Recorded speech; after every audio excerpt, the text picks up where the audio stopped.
Hello and welcome to Explore St. Louis's Outlook, powered by Vital Voice.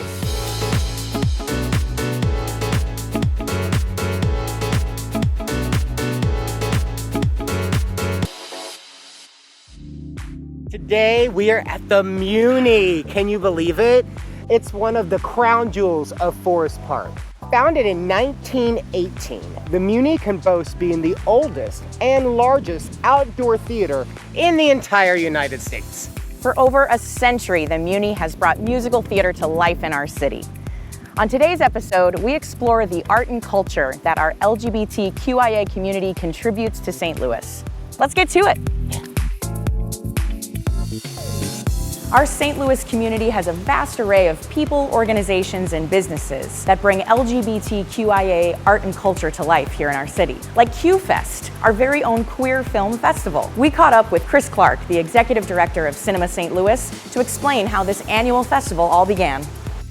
I'll jump backwards in time, back to 1999. There was a gay film festival in St. Louis, St. Louis International Lesbian and Gay Film Festival, and they had terrific, deep programming. There were 45 films, and back then everything was on film. Flash forward to 2007, a group of community organizers wanted to start a film festival, but they didn't know how to do it, and one of the committee members at the time said, well, how much do you need?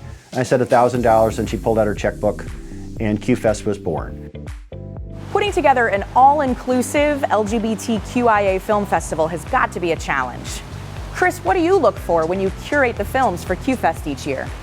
So we look to touch, as many of the letters of our small alphabet as we can to be as all-inclusive as possible, but at the same time we want just the very best possible films. One thing I look for, want films that are empowering and positive about aspects of our community. There are a lot of film festivals in the world. Like the International Festival has a little bit of everything, different countries and different genres and stuff, but there are also, even in St. Louis, many niche festivals, but it's still a celebration of a culture and identity, so it's no different than any of those things. To get involved and to learn more about QFest, visit them on their website, cinemastlouis.org.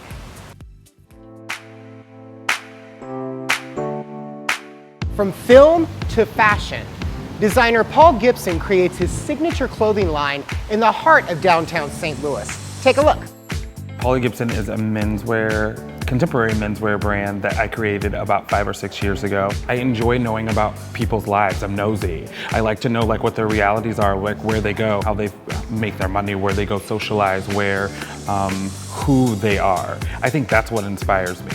I always grew up loving Versace, and Gianni was just, I never knew that I could feel that way about prints and fabrications, and I sort of fell in love with him at 10. And I don't think he ever really left me. So yeah, he definitely is my sensibility. Now, Paul Gibson could easily run off to New York or LA to create his signature clothing line. But why does he stay in St. Louis? And more so, why does he love his LGBT community? I think St. Louis just allowed me a space to be able to do what I do, be who I am, and be supported while exploring that. I think that that's important, and I think that's a little bit of that Midwestern thing that people don't get in other cities, is that hey, I don't know you, but I know you, and congratulations. I think that's important, and it's worth mentioning. To see more of Paul Gibson's hot designs, check out his website at pauliegibson.com.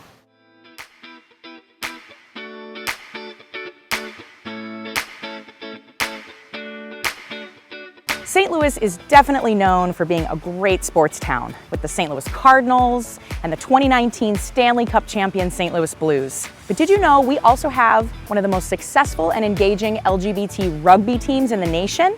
That's right, St. Louis is home to the Crusaders. Not only do they play and host tournaments across the Midwest, but they give back locally here in the community. Take a look. So the St. Louis Crusaders were founded in 2009. We are the only all-inclusive male rugby team that welcome anyone regardless of ethnicity, race, sexual orientation, height, weight, build, fitness level, or experience in playing rugby. The Crusaders are more than just rugby players. We are members of the LGBT community and the St. Louis community. We like to give back in a multitude of ways. We raise money and volunteer for food banks in the region. We volunteer and raise money for St. Louis efforts for AIDS. It's an amazing brotherhood of individuals who come together to service our community. Why is it important to get involved and support LGBTQIA sports? I think sports is a very important part to the LGBT community. For many individuals, this is either the first sport that they've played, or they did play sports in high school or college, but they were never able to be their true self. It's an opportunity for people to be active, be fit, be healthy, live their lifestyle, and be open and proud about that with the surrounding community, and find a brotherhood or sisterhood, just feel welcome and be able to celebrate their life. LGBTQIA sports groups are a great way to make new friends and find your community, especially if you're new to the city. Just like Ben Helmers, you too can find your team. To learn more about the Crusaders, visit them online at crusadersrfc.org.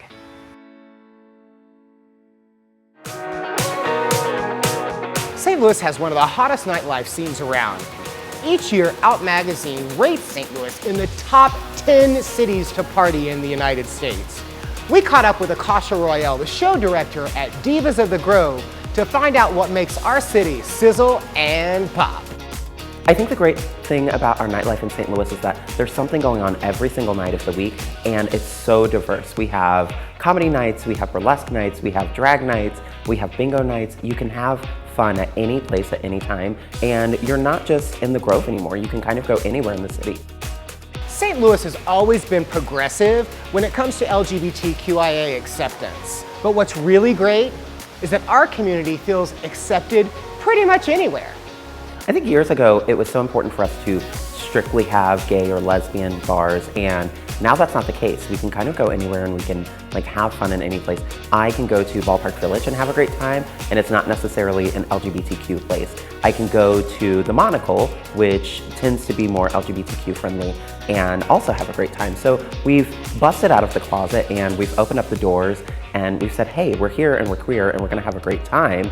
And we don't just have to label ourselves as only a gay bar, only a lesbian bar anymore. Akasha puts on many shows each week for our community, but her outreach goes well beyond the gay bar.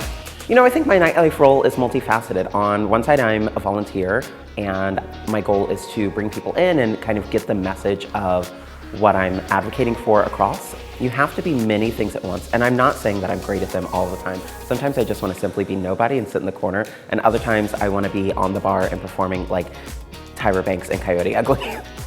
As our community continues to evolve and grow, what can we look forward to for the future generational change?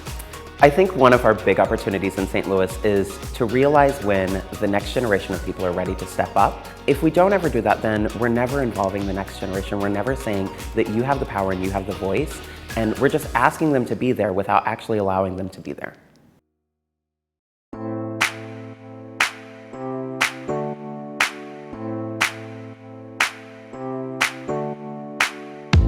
St. Louis has a steeped history in the drag pageant community. We caught up with Vega, the reigning Miss Gay Missouri America, to find out why this pageant system has survived and thrived in our city.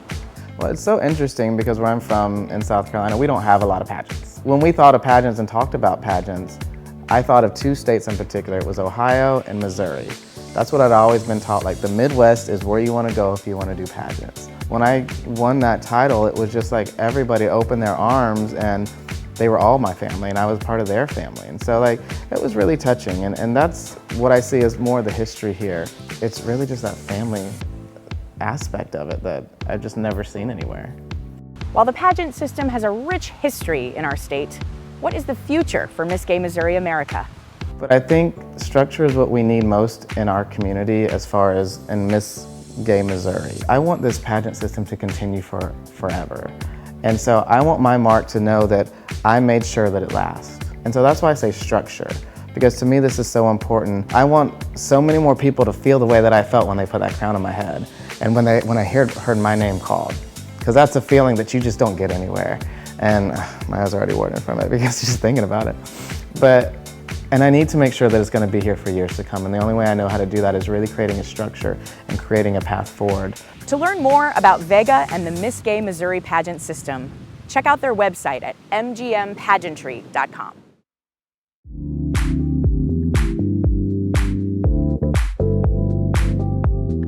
St. Louis has many amazing theaters, like the Fabulous Fox, and of course, the Muni. But we also have our very own LGBTQIA theater organization.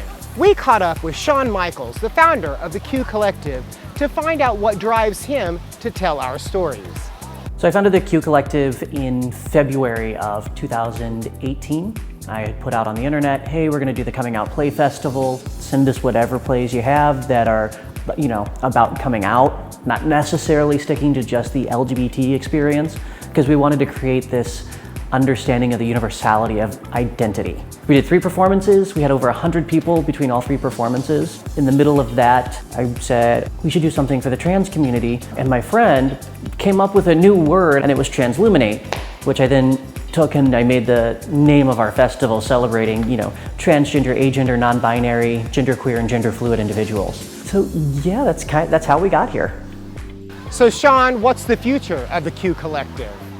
So in the next, 5 years with the Q Collective, I really just kind of see us continuing this growth that we're in, into establishing ourselves as a pillar of the theater community, and at the same time as a pillar of the queer community. For more information about LGBT theater and the Q Collective, log on to their website, theqcollective.theater.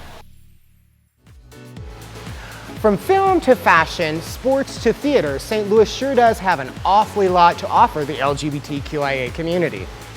Thank you to Explore St. Louis, to Vital Voice, and to the Muni for hosting us here today. Be sure to make the Muni part of your St. Louis summer tradition by logging onto their website at muni.org. On the next episode, we're going to meet some of St. Louis's most influential LGBTers and take a look at the political landscape for our city. Don't worry, we got it pretty good here in St. Louis. I agree, Darren. Thanks again, everyone. We'll see you next time. Bye.